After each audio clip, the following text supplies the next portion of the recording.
Colonimus, and I'm here on the set of the 5th and final videotape in our series entitled An Introduction to American Deaf Culture.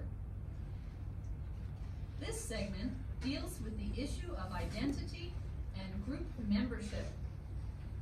We decided that the best way to present the topic was to use a talk show format, which is very popular today, like the Phil Donahue or Oprah Winfrey Show.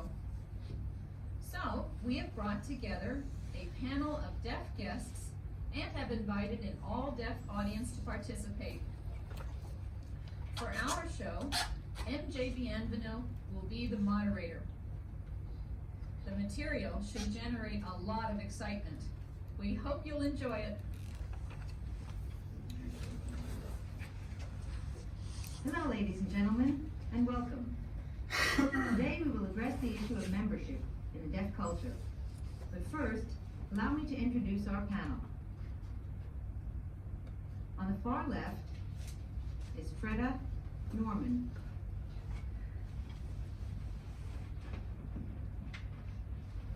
Freda is originally from Virginia. Now she resides in California, and she's a professional actress.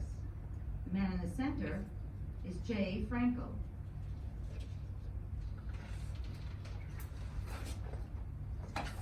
Jay grew up in New York City and now lives in Maryland. He's a lithographer.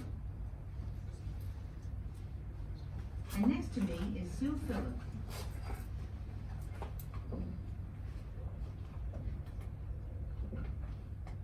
Sue is from Massachusetts, where she works as a coordinator for services to deaf and hearing impaired students at Northeastern University in Boston.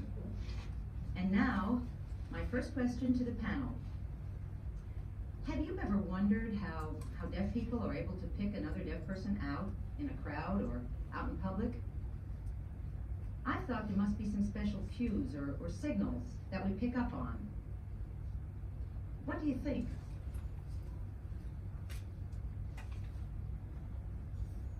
Panel? Freda? Well, gee, I don't know how I do it, but I really am good at it. And now that I think about it, though, I think it has a lot to do with the eyes. The kind of eye contact, the facial expression, something about it. And they don't have to be signing or anything, and I'll just know. If I'm with another deaf person, I'll start signing so that they know I'm deaf too. But if I'm alone, I'll just suddenly sign, "Are you deaf?" So that, like, if I'm wrong, I won't be too embarrassed. But that seldom happens. It's the face. It's something that comes naturally, like a habit. I remember one time I was in a restaurant seated across from this person, and we both kept looking at each other like we knew something. Finally, I nodded and mouthed hello, without my voice just in case, and then we both knew we were deaf, so we started signing from then on. Just something about the eye contact. I'm not sure what it is. It's a special sense we have. It's truly amazing. Oh yes, that's all true.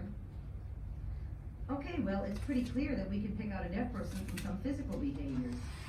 Now, does hearing loss fit into the picture? How does it? Do you ask about decibel loss? No, not at all. When I meet a new deaf person, I usually ask where they went to school, about deafness in their family, or where they learned to sign if they didn't go to a school for the deaf. You know, things like that. How well or poorly they hear is unimportant to me. If the person wears a hearing aid, I assume they can hear some, and that's enough to know about it. Say? What's important to me is attitude. Having a deaf attitude. Hearing loss makes very little difference. Take me, for example. I can hear well, but I use ASL and consider myself deaf. If a person accepts himself as deaf, then the audiological part doesn't change that one bit. Well, I haven't got the faintest idea what my decibel loss is. It was ages ago when I had a hearing test done at school. When I meet people who've been mainstreamed in the public schools, and they tell me all about their audiograms, I just listen politely. I don't understand it all, and frankly, it doesn't interest me. I just see us as being in different places when it comes to being deaf. Well, do you think this is comparable to the case where there's a deaf person who's seen as deaf, who can also use the phone, and someone who can't hear at all, but cares about decibel loss? Do you think that it's parallel? I'm not sure I understand your question.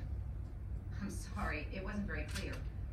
Suppose person A has fairly good hearing and can use the phone, but they use ASL and they see themselves as deaf. You would accept that person more than person B, who can't hear at all, but doesn't label themselves as deaf and feels that decibel loss is important. You're saying this person's not accepted, right? Right. The first person accepts their deafness, and the second doesn't. Maybe they see themselves as hearing or belonging to their own separate group. That's their choice. But deaf people don't include them in our world. I do think we have to look at some other influences. Perhaps someone is so brainwashed at school about having to announce their hearing loss that they mistakenly believe that's the appropriate thing to do. But these people are victims and just don't know. And that's different from the person who doesn't want to be seen as deaf. I think we have to weigh all the factors. Or sometimes deaf people think that the greater their dB loss is, the more deaf they are. So they brag about how little they can hear to emphasize their deafness. They learn to stop that after a while. Just a quick comment on that. I think that what people say reflects their true feelings about their own identity. It's very unsettling for me to meet someone who rejects the label deaf and prefers hard of hearing. For me, being fully deaf is a positive thing. Well, Freda, you've already answered this, but I'd like to know from the rest of the panel. How do you respond to this question? What's your decibel loss? Well, I might answer that in different ways. One is to say I can't hear anything at all.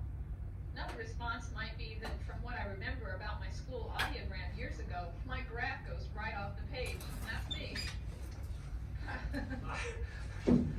I'm asked that question a lot because I guess I'm unique in the sense that I'm considered profoundly deaf, yet I can use a telephone. So everyone wants to know what my dB loss is. And I tell them it's 90 dB, and they go on and on about it. Me, I say, so what's the big deal? It's not important to me. You know, some deaf people feel that that question is rude. They prefer to keep their hearing loss information private. If I'm asked about it, I'll respond differently, depending on who's asking.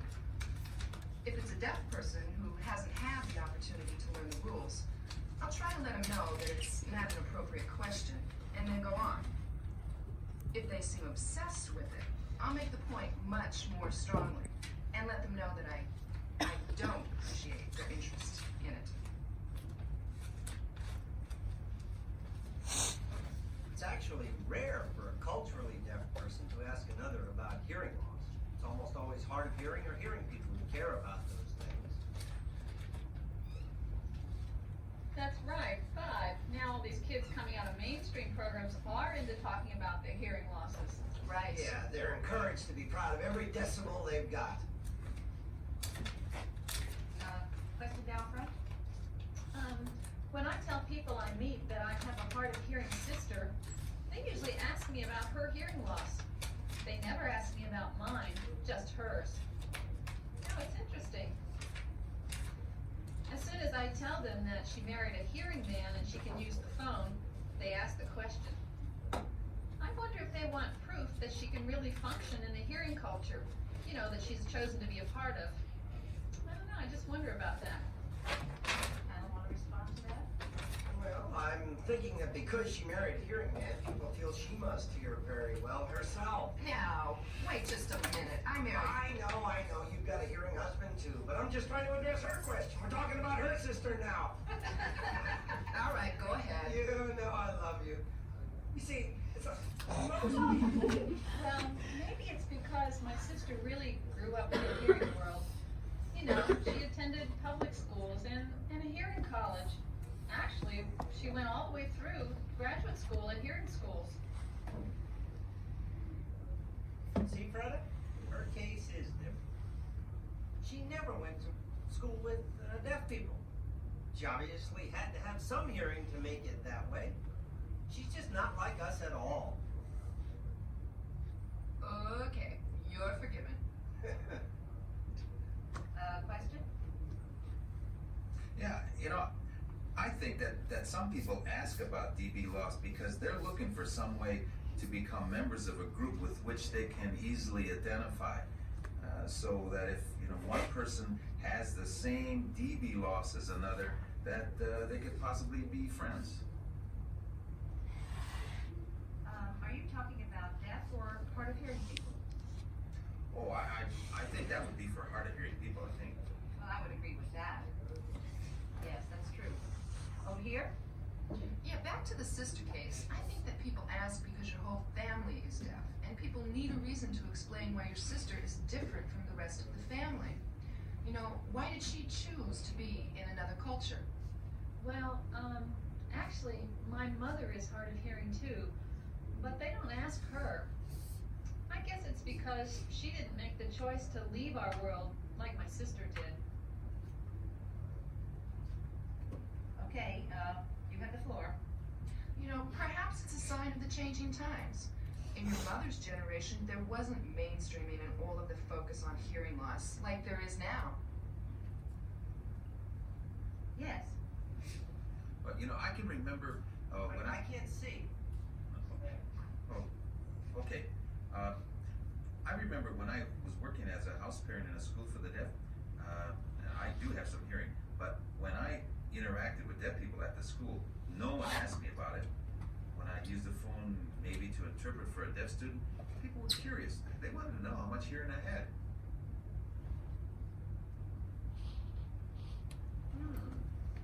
Panel? Yeah, I find that interesting. That makes sense to me. It's because you were seen as deaf and you were accepted. Sisters didn't expect you to be able to hear so well. Naturally, they became curious in your case.